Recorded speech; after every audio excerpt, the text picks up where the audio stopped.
Hello everyone, అందరు ఎలా ఉన్నారు? బాగున్నారా? మైదా పిండి వాడకుండా గోధుమ పిండితోనే అందరికీ నచ్చేలా ఒక హెల్దీ స్నాక్స్, క్విక్గా అయిపోయే స్నాక్స్ చూద్దాం. వచ్చేయండి. మరి 2 కప్పులు గోధుమ పిండి తీసుకోనండి. అందులో 1/2 టేబుల్ స్పూన్ కారం, 1/2 టేబుల్ స్పూన్ ఉప్పు యాడ్ చేయండి.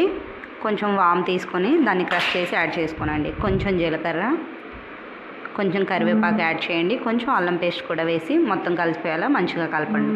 మిక్స్ చేయండి. 2 టేబుల్ స్పూన్స్ వేడి నూనె యాడ్ చేసుకోనండి. మంచిగా కలుపుకోనండి. పిండి ఒత్తినప్పుడు ఇలా ముద్ద అవ్వాలండి. అప్పుడైతేనే గుల్లగా వస్తాయి. ఈ టిప్ గుర్తుపెట్టుకోనండి. కొంచెం కొంచెం వాటర్ యాడ్ చేసుకుంటూ మంచి మెత్తగా కలపండి. మెత్తటి పిండిలా కలుపుకున్న తర్వాత మూత పెట్టి ఒక 1/2 అన్ అవర్ రెస్ట్ ఇవ్వండి. చూడండి, 1/2 అన్ అవర్ తర్వాత మంచిగా నానిపోయింది. మళ్ళీ ఒకసారి కలుపుకోనండి. చిన్న చిన్న ముద్దలుగా చేసుకోనండి.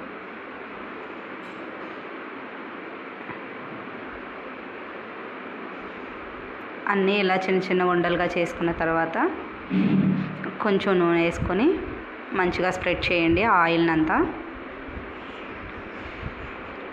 ఒక పిండి ముద్దను తీసుకొని చపాతీలా చేసుకోనండి మంచిగా.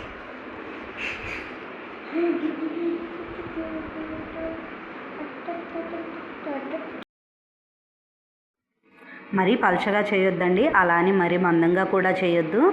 ఈవెన్గా స్ప్రెడ్ చేసుకున్న తర్వాత ఒక షార్ప్గా ఉండే గిన్నెని తీసుకొని ఇలా కట్ చేసుకోనండి రౌండ్గా. ఇలా కట్ చేసుకున్న తర్వాత ఎక్సెస్ పిండి అంతా తీసేయండి. ఇదంతా లాస్ట్లో మళ్ళీ చేసుకుందాము. చూడండి, చూపిస్తున్నాను. ఈ మందం ఉంటే సరిపోతుందండి. వీటిని తీసి పక్కన ప్లేట్లో పెట్టేసుకోనండి. నూనె వేడైన తర్వాత ముందుగా చేసుకున్న చెక్కలన్నింటినీ అందులో యాడ్ చేసుకోనండి.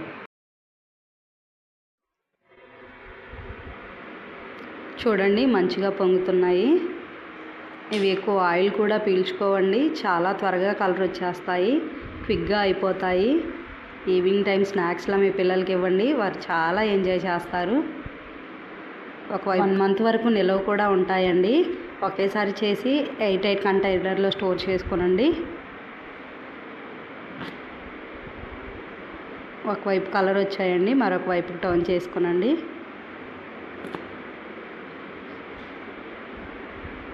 చూడండి, ఈ కలర్ వస్తే సరిపోతాయి. ఈ టైంలో తీసేసుకోనండి.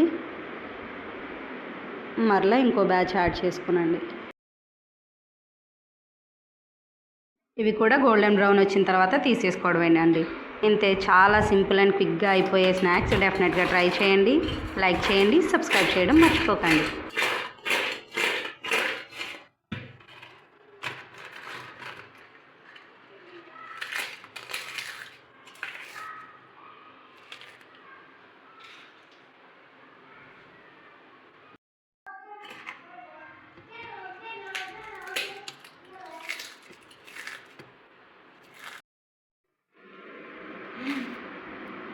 ఎట్లున్నాయి నాన్న అశ్మిత్?